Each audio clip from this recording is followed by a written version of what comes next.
বতৰটো ডাৱৰীয়া হ'লে আপোনালোকৰো মাংস খাবলৈ মন যায় নে ৰাইজ? মোৰো মন গ'ল, সেইকাৰণে দাদাক ক'লোঁ গাহৰি আনিবলৈ। আৰু এইফালে দাদাই গাহৰি আনিলে আৰু ময়ো লগে লগে জুইকুৰা জ্বলাই পাতি কেৰাহীটো পাতি মাংসখিনি বইল হ'বলৈ দিলোঁ।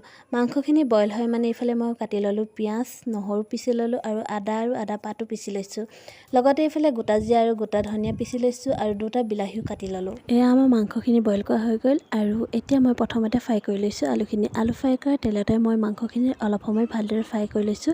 তাৰপাছতে দিছোঁ কাটি থোৱা পিঁয়াজখিনি দিয়াৰ পাছত অলপ সময় আকৌ ভালদৰে ফ্ৰাই কৰি লৈছোঁ। তাৰপাছত দি দিছোঁ কাশ্মীৰ পাউডাৰ, হালধি, পিচি থোৱা গোটা জিৰা আৰু গোটা ধনিয়াখিনি, লগতে নিমখো দি দিছোঁ আৰু বিলাহী দি পানি অলপ সময় ভালদৰে ফ্ৰাই কৰি লৈছোঁ।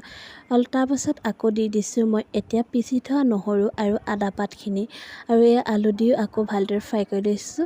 আকৌ অলপ সময় ফ্ৰাই কৰাৰ পিছত মই এতিয়া গৰম পানী দি মাংসখিনি ভালদৰে উতলিবলৈ দিছোঁ। মাংসখিনি সিজাৰ পাছত মই এয়া নমোৱা আগে দি দিছোঁ 1 চামুচ জ্বলা দি থোৱা খৰিচা। আৰু গাহৰি মাংসৰ সৈতে খৰিচা খাবলৈ এনেও ভাল হয়, আপোনালোকে সকলোৱে জানে। আৰু আমাৰ মাংস ৰেডি হৈ গ'ল। এয়াই আছিল বাঁহগাজৰ সৈতে ৰন্ধা আজি গাহৰি মাংস। পুনৰ এটা নতুন মিনি ভ্লগৰ সৈতে আপোনালোকক আকৌ লগ পাম। Bye bye. কেনে পালে জনাব ভিডিঅ'টো চাই।